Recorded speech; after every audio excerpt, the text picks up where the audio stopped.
Aqui a chave é quente.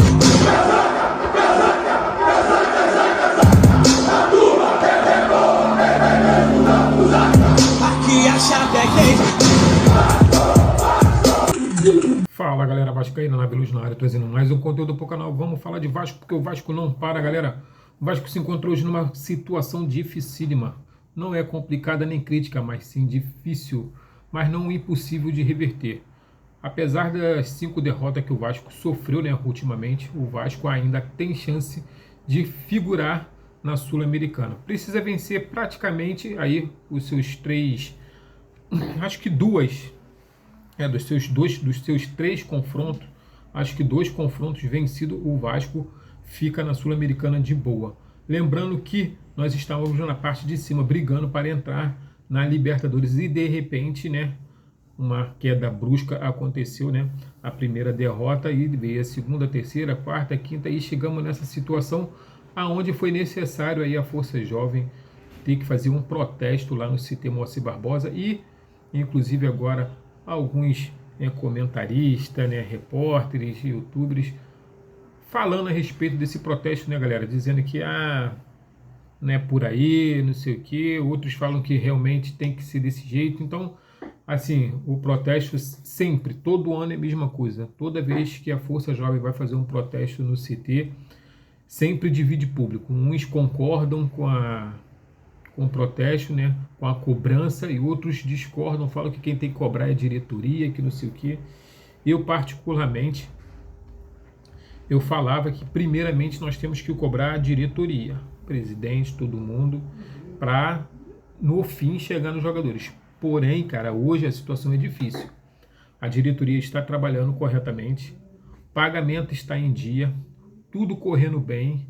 Então, cara, o erro está vindo dentro de campo. Os jogadores realmente estão deixando a desejar. Fernando Diniz vem fazendo um trabalho, né, correto, né, fazendo exercícios, tudo direitinho, treinando, e os jogadores simplesmente estão entrando dentro de campo fazendo corpo mole. Então eu acho que a cobrança hoje, certo, seria realmente em cima dos jogadores. Mas quem deveria fazer essa cobrança seria a diretoria. Sim, a diretoria já fez, filha, a cobrança. A diretoria já conversou, já falou, só que os jogadores estão cagando e andando. Então acho que às vezes é necessário também uma cobrança mais enérgica da torcida em cima desses jogadores, fazendo um protesto até mesmo dentro do estádio, na rede social e presencialmente também lá no CT, para eles entenderem que a torcida do Vasco não está de bobeira.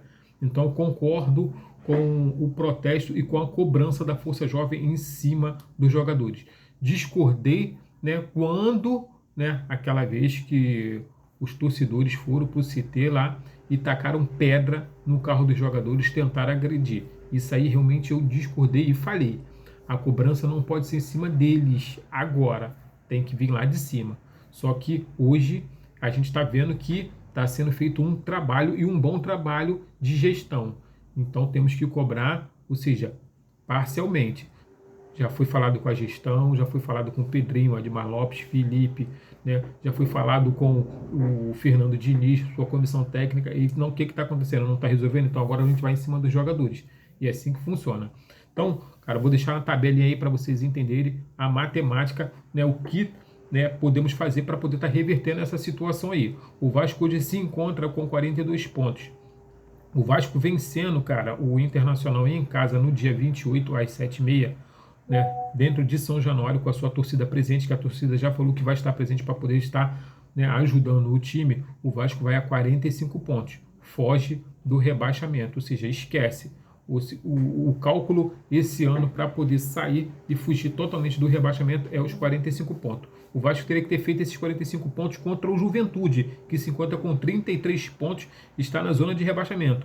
O Vasco estava jogando em casa, em São Januário, com o apoio da sua torcida, contra um time que está brigando, né, contra o rebaixamento. E mesmo assim o Vasco vacilou e deixou 3 pontos correr pelas suas mãos. O Vasco já era para estar com esses 45 pontos há muito tempo, porém não conseguiu vencer o Juventude e acabou perdendo e aí continuando com seus 42 pontos. Mas como eu estava dizendo, vamos voltar aqui. O Vasco fazendo 45 pontos, o Vasco passa o Atlético Mineiro por saldo de vitória. Ou seja, ambos vão ficar com 45 pontos, porém o Vasco terá 13 vitórias e o Atlético Mineiro ficaria com 11 vitórias. Mas para isso acontecer, o Atlético Mineiro também tem que perder, galera. Essa é a situação. E o Atlético Mineiro empatou com o Flamengo na 35ª rodada do Atlético Mineiro. Mas agora vamos entrar na 36ª rodada do Brasileirão, galera. Então o Vasco vai encarar o Internacional pela 36ª rodada, vencendo, vai a 45 pontos. Vamos ter que torcer para o Atlético empatar ou perder o seu confronto para que o Vasco continue acima do Atlético Mineiro e figurando ali na 12ª ou na 11ª. Inclusive, o Vasco ganhando, o Vasco passa o Corinthians, porque o Vasco, né, em saldos de gol, o Vasco se encontra com -2 e o Corinthians com -3. Então você pode dar uma olhadinha aí, ó, tudo certinho, galera. Se fizer a matemática corretamente, a gente consegue realmente ir a 11º, né? Só não passaria, né, acho que passaria, cara, até o Bragantino, filho, porque o Bragantino está com -13 de saldo de gol, né? Está com 13 vitórias. Então, se o Vasco vencer, cara, o Vasco dá um salto violento. O Vasco vai para 10º. Essa é a realidade. O Vasco ficaria com 45 pontos, 10º. Só que aí teria aquela situação: Bragantino tem que perder, Corinthians tem que perder e o Atlético Mineiro tem que perder. Esses 3 times perdendo e o Vasco ganhando, o Vasco assume a 10ª posição e aí ficaríamos bonito na Sul-Americana. Pronto. E aí o Vasco ficaria tranquilo, com a cabeça fresca, iria para cima do Mirassol e do Atlético Mineiro com a cabeça fresca, sem pressão. O Vasco hoje está jogando pressionado. E quando o Vasco joga pressionado, cara, a situação é crítica. O Vasco não sabe jogar pressionado. Esse time do Fernando Diniz, e até mesmo o Fernando Diniz, já se mostrou que quando está sob pressão, filho, as coisas não funcionam. Fernando Diniz andou se perdendo nas escalações, andou se perdendo nas substituições, então isso tudo vem acarretando também problemas ao técnico. E o time, como sempre foi falado, quando está jogando sob pressão, filho, fica barata tonta, ninguém consegue criar nada dentro de campo e acaba cedendo gols desnecessários, né?